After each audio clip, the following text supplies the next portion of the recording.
Hello and welcome back to my channel. This is Caroline Marsh and I'm going to be talking to you today about the 3 things you must have in place if you want to become an active investor or you simply want to own property. So sometimes you could choose to be a passive investor and end up owning the properties. So you need to have these ducks in a row so you know exactly what to do to get you started.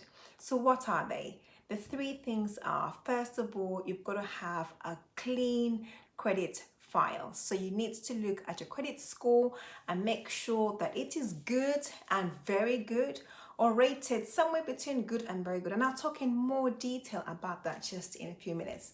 The second thing you want to look at is your access to cash. You need to have a deposit, some money that you're going to put down to ensure you can afford buying the properties. And the third thing is affordability. So what the banks will be looking for is to make sure, can you afford the mortgage? So I'm not talking about cash purchases, I'm talking about properties you want to buy, leveraging the banks to grow your portfolio. So let's look into more detail. So the first thing is in relation to your credit file. What is a credit file? What really is that, and what should I be looking at in terms of your credit file? So basically what it is you need to have a credit history that enables the banks to be able to look at your history and see, can they lend you money and can you afford to pay back? So they're looking at how you have performed in the past.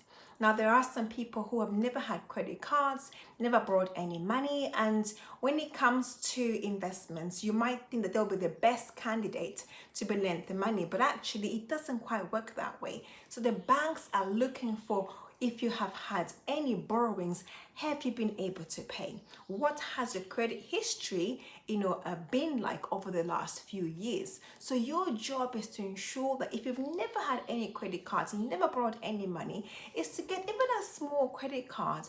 But what you do is every time you use it, you pay it all off. So that way you're able to build up a credit history that allows the banks to be able to ensure that you are a person that they can lend the money to, and they'll be able to get their money back. So that then will have a history of, this is how Caroline's credit history has been, and she's been very good.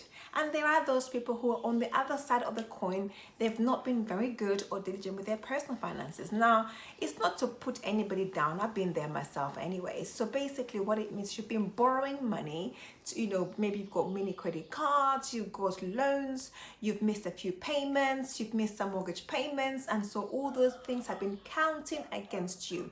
And when you have that, unfortunately at times it ends up destroying your credit history.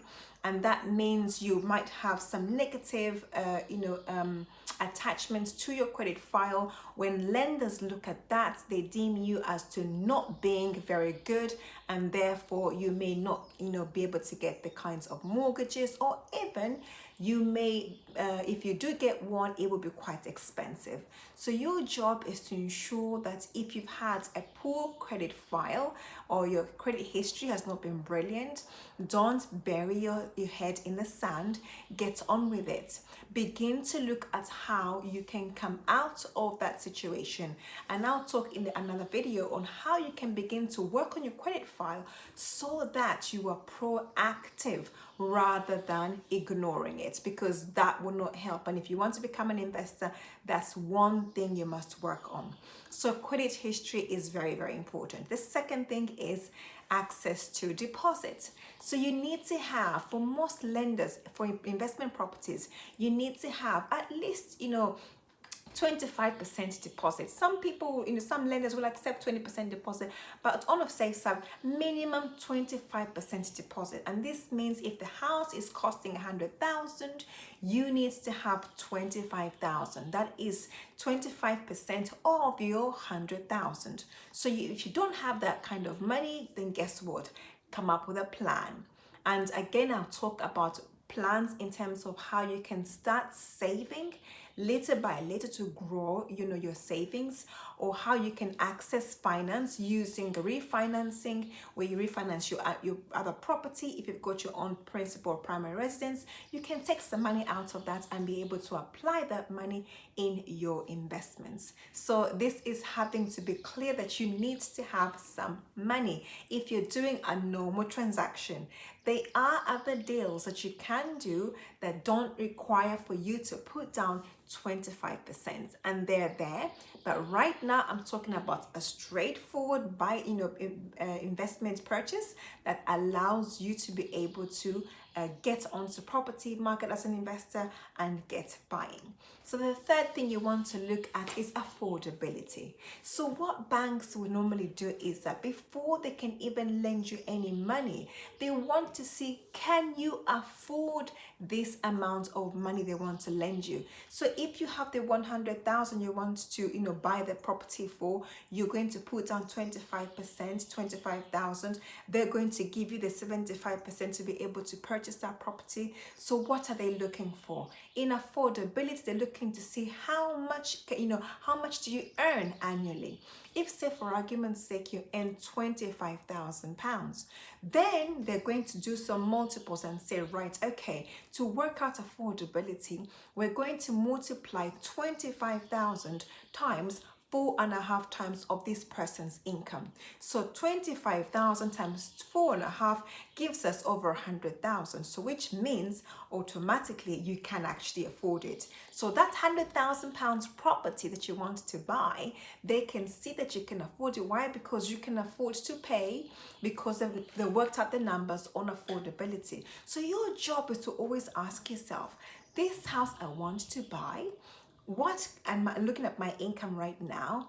If I multiply that by 4.5 times, can the banks lend me? And if they can't lend me that amount of money, I need to now readjust my structure and go and find a property that I can afford. So there's no need for you to be looking for deals that are going to cost you so much more money and you can't afford them. Why? Because you would never buy the property unless you use creative financing.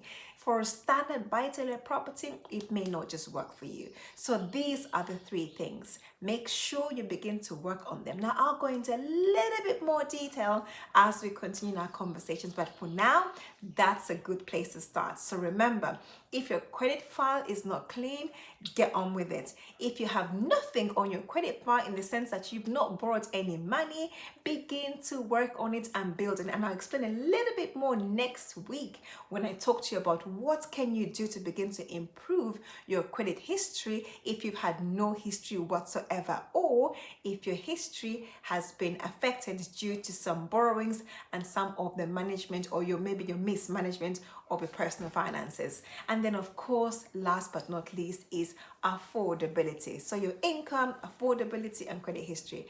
God bless. I hope that you begin to do something about your personal investment journey. God bless you, and I'll speak to you again next week.